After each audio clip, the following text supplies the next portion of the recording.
श्रापित रानी जो हर रात यक्षिणी बन जाती थी। भाग 2 रहस्य का विस्तार। आपने पिछले भाग में देखा चंद्रगिरी राज्य की रानी मृणालिनी, जो दिन में एक साधारण, दयालु और सुंदर रानी थी, लेकिन रात होते ही वो चुपके से महल से निकलकर घने जंगल की ओर चली जाती थी।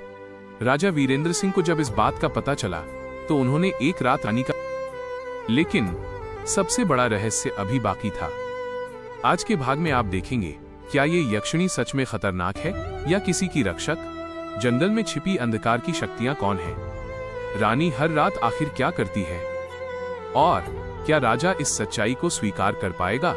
कहानी अब और भी रहस्यमयी होने वाली है। लेकिन बहुत जरूरी बात, आप लोग वीडियो तो देखते हैं लेकिन लाइक और सब्सक्राइब नहीं करते। प्लीज दोस्तों, लाइक सब्सक्राइब कर दिया करो, इससे हम मोटिवेट होते हैं कि आप सभी को हमारे वीडियो पसंद है और हम वीडियो को और अच्छा बनाने की कोशिश करते हैं। तो ध्यान से देखिए, कहानी शुरू होती है। रात का गहरा सन्नाटा, चंद्रमा अपनी पूर्ण चमक में आसमान में टंगा हुआ था और घने जंगल के बीच वो विशाल बरगद का पेड़ आज भी उतना ही रहस्यमयी लग रहा था। उस पेड़ के पीछे राजा वीरेंद्र सिंह छिपे हुए खड़े थे। उनकी आंखों के सामने जो दृश्य था, उसने उनके मन की पूरी दुनिया बदल दी थी। उनकी अपनी रानी अब एक यक्षिणी बन चुकी थी, लेकिन आज राजा के मन में डर कम था और सवाल ज्यादा।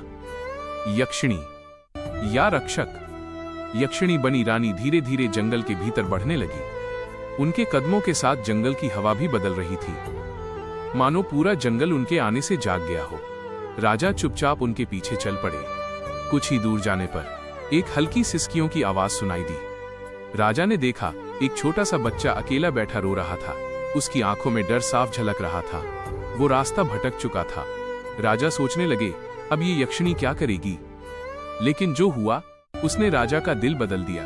रानी धीरे से बच्चे के पास गई। बच्चा उन्हें देखकर डर गया, लेकिन रानी ने कुछ नहीं कहा। उन्होंने बस धीरे से उसके सिर पर हाथ रखा और जैसे ही उनका स्पर्श हुआ, बच्चे का डर गायब होने लगा। वह शांत हो गया। राजा ये देखकर हैरान रह गए।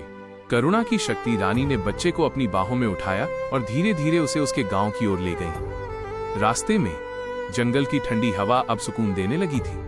पेड़ों की सरसराहट जैसे एक लोरी बन गई थी। राजा दूर खड़े ये सब देख रहे थे और उनके मन में एक नई भावना जन्म ले रही थी। मेरी रानी ये सब क्यों कर रही है? क्या ये श्राप वास्तव में एक शक्ति है? दोस्तों, आप भी हमें अपनी कहानी भेज सकते हैं। हम आपकी कहानी से वीडियो जरूर बनाएंगे। अंधकार का आगमन जैसे ही रानी बच्चे को सुरक्षित छोड़कर वापस लौटी, अचानक जंगल का माहौल बदल गया। हवा भारी हो गई, पेड़ों की शाखाएं तेजी से हिलने लगी और अंधेरे में से कुछ परछाइयां उभरने लगी। राजा ने ध्यान से देखा, उनके चेहरे भयानक थे। आंखें लाल चमक रही थीं और उनके चारों ओर काला धुआं फैल रहा था। वे कोई साधारण प्राणी नहीं थे, वे थे अंधकार की शक्तियां। राजा के शरीर में सिहरन दौड़ गई, लेकिन यक्षिणी बनी रानी तनिक भी नहीं डरी। उन्होंने अपने कदम रोक दिए। उनकी आंखों में अब एक अलग ही तेज था। उन्होंने धीरे से कहा, ये जंगल निर्दोषों का है, तुम्हारा नहीं। अंधकार की शक्तियां उनकी ओर बढ़ने लगीं। अचानक रानी के चारों ओर तेज प्रकाश फैल गया।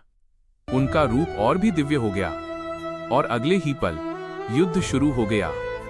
रोशनी और अंधकार का संग्राम, पूरा जंगल रोशनी और अंधेरे की टकराहट से गूंज उठा। जहां जहां अंधकार फैलता, वहां वहां रानी का प्रकाश उसे मिटा देता। रानी बिजली की गति से चल रही थी। उनकी हर हरकत में एक अद्भुत शक्ति थी। राजा ये सब देखकर स्तब्ध थे।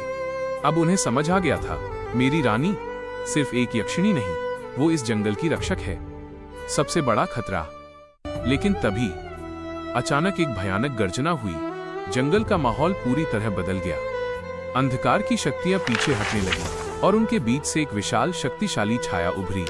उसकी आंखें आग की तरह जल रही थीं। उसकी आवाज गूंजी, तुम हमें बार बार नहीं रोक सकती। राजा के शरीर में सिहरन दौड़ गई। यह कोई साधारण शक्ति नहीं थी, ये कुछ और ही था, कुछ बहुत ही खतरनाक। राजा ने देखा, यक्षिणी बनी रानी उस अंधकार के सामने खड़ी थी, बिना डरे। लेकिन क्या वो इस बार जीत पाएगी, या ये अंधकार सब कुछ खत्म कर देगा? आगे क्या होगा, ये जानने के लिए देखिए भाग 2 फाइनल पार्ट।